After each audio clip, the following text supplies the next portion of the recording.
Senator, I wanted to ask you, as someone who's grown up with healthcare that's free at the point of use, I find it so hard to understand why people aren't protesting for universal healthcare.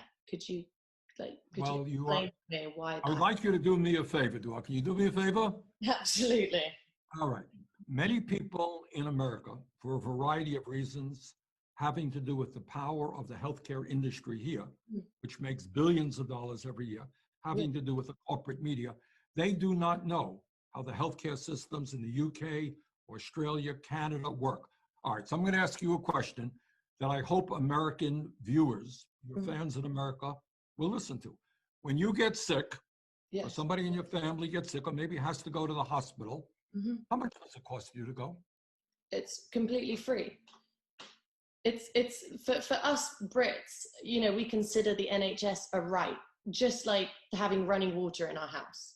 All right, so in other words, all right, if God forbid somebody you know ends up with a serious illness and they're in the hospital for a month, how much does it cost when they got out of the hospital? It's completely free. All right, did everybody in the United States hear what you said? All right. Healthcare in the UK has been, since the late 1940s, considered to be a human right, not a privilege. Yeah.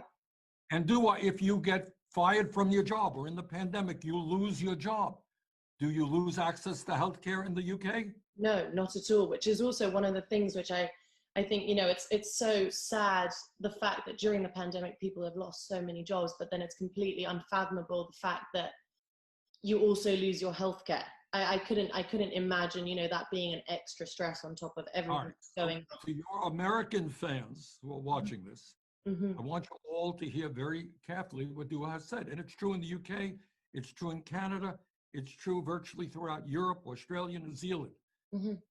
When people get sick, they go to the doctor they want. When they're in the hospital, they go to the hospital they want.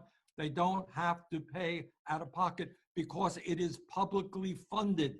Yes. It's not free, it is publicly funded, often in a progressive way. Yeah. And that is exactly what we are fighting for here in the United States. We call it Medicare for all, similar to what our Canadian neighbors have.